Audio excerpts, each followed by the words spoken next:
अस्सलाम वालेकुम, this is Mubina, psychologist, psychotherapist. और आप में से कुछ पेरेंट्स ज़रूर साइकोलॉजिस्ट, साइकोथेरेपिस्ट के पास विज़िट करते होंगे just for the issues of your children और even sometimes adult. What is the reason? Bullying.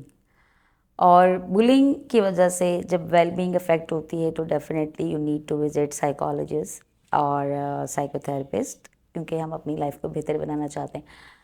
Point ये है कि बुलिंग की वजह क्या है या बुलिंग के कॉजेज़ क्या हैं। देखिए, एक बच्चा जो एक सेपरेटेड फैमिली से बिलोंग करता हो या बहुत ज़्यादा क्राउडेड फैमिली में हो जिसको अटेंशन ना मिलती हो या फिर उसके ऊपर एक फोकस्ड अटेंशन ना हो, समटाइम्स बच्चे जो है वो intentionally just for gaining attention bully करते हैं किसी बच्चे को, क्योंकि इस तरीके से वो उनका जो गेस्चर है या उनकी पर्सनालिटी जो है वो सामने आती है, लोगों में वो जाना जाता है, लेकिन उसको ये आइडिया नहीं होता कि वो कितना गलत कर रहा है या कितना सही कर रहा है। अब किसी बच्चे को समटाइम्स वो मजाक या किसी को हर्ट करने की सिचुएशन को रिकग्नाइज नहीं कर पाते and they start bullying in their fellows in class, और sometimes we can say in adults कि वो इस तरह के वर्डिंग्स यूज़ करते हैं, इस तरह के कोटिंग करते हैं कि जब बच्चे सुनते हैं तो उनमें एग्रेशन डेवलप होता है। और मोस्टली हम देखते हैं कि स्कूल लेवल पर, प्राइमरी या सेकेंडरी लेवल पर ये बहुत ज़्यादा है। उसकी रीज़न क्या है कि हम जब सोशल मीडिया बहुत ज़्यादा यूज़ करते हैं तो उसमें बहुत सारी चीज़ें इस तरह की शो की जाती हैं कि बीइंग बुली या किसी को टॉन्ट करना या किसी को, या हम कॉमन वर्ड में कैसे किसी को ताना देना या किसी को बॉडी शेमिंग करना, it's fun. But actually it's not fun. जब कोई बच्चा बुली होता है तो वो उसकी इमोशनल हेल्थ को डैमेज करता है, उसकी फीलिंग्स को डैमेज करता है।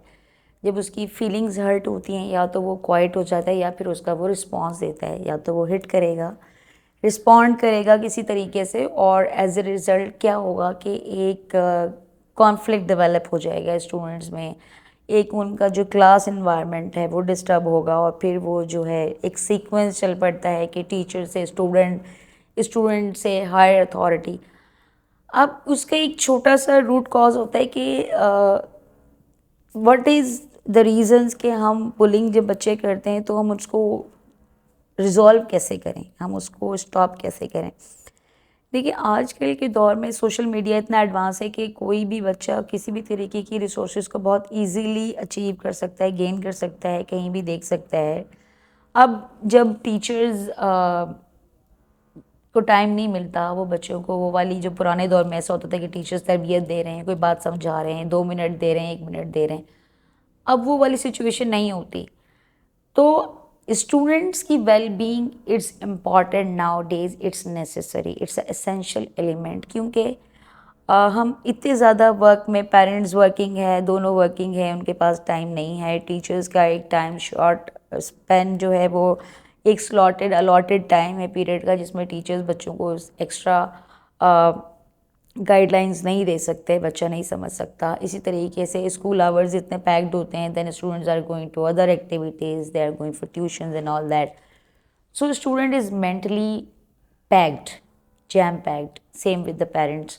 तो वो जब नहीं कुछ कोप अप कर पाते तो कहीं ना कहीं से उनको ये बुलिंग या किसी तरीके का मिसमैनेजमेंट सुनने को मिलती है। तो I think there is a best way to do introduce a well-being. There should be a small gesture to deal with the students mental health.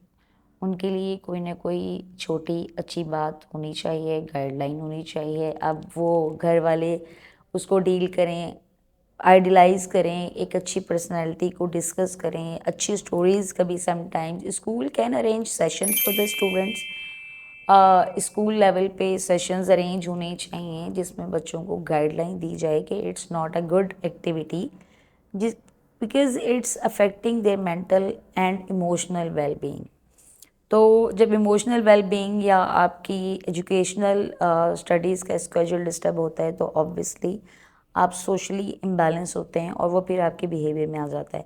So if you want to see कि student aggressive ना हो, उनके अंदर dispute कम हो, और आपकी organisation plus जो parents हैं वो चाहते हैं कि उनका बच्चा अच्छा ग्रो करे, तो इट्स गुड कि आप उनकी वेल बीइंग पे वर्क करें, उनके लिए काउंसलिंग करें। एंड इफ़ इट इज़ कि बच्चा बुली हो रहा है और उसने फेस किया है, तो फिर उसको निगलेक्ट ना करें। You must consult a psychologist, you must consult a psychiatrist for the counseling, for the betterment of the future, क्योंकि आप जितना जल्दी उसकी रूट कॉज को डील करेंगे, उतने ही उसकी लाइफ में जल्दी बेहतरी आएगी।